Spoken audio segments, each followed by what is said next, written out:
आनंदमय वातावरणाची सुरुवात खरं तर मला आपल्या सगळ्यांचेच लाडके दादा यांना श्रद्धांजली वाहून करायची आहे।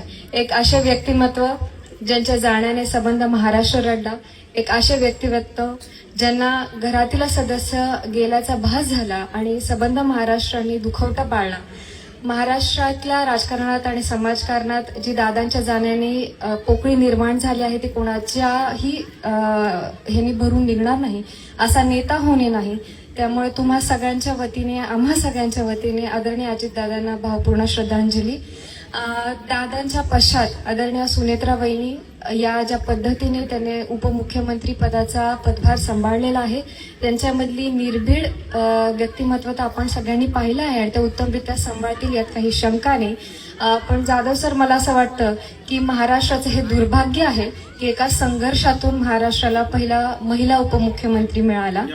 कारण महिलांचं नेतृत्व ओळखायला मला असं वाटतंय महाराष्ट्राच्या राजकारणाला थोडाफार विलंब झालेला आहे आणि एका घनघोर संघर्षातून महिला नेतृत्व स्वीकारण्याची वेळ जी महाराष्ट्राला आली आहे त्यांनी खरंच मी असं मान्य करते की आपल्या महाराष्ट्राचं हे दुर्भाग्य आहे।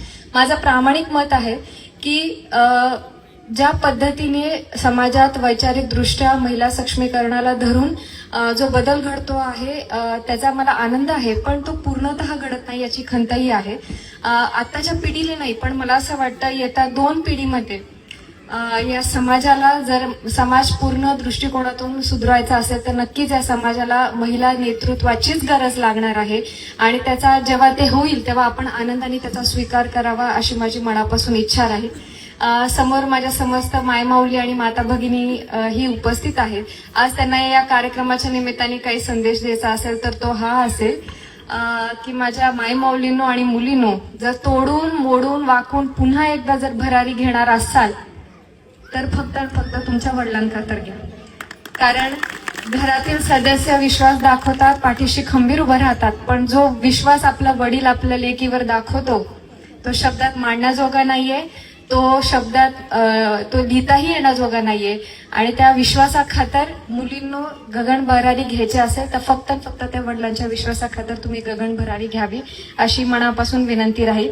आई वडिलांच्या घरून तर आपण संस्काराचा शिदोरीचा गाठोडा घेऊन आलेलोच असतो आणि त्याच्यावर विश्वास दर्शवत तुम्ही वाटचाल करावा अशी मी विनंती दाखवेल। कारण फक्त त्याच्या आधारावर जगला तर मला असं वाटतं कधीच कुणालाच तुम्हाला कुठलं स्पष्टीकरण देण्याची गरज भासणार नाही।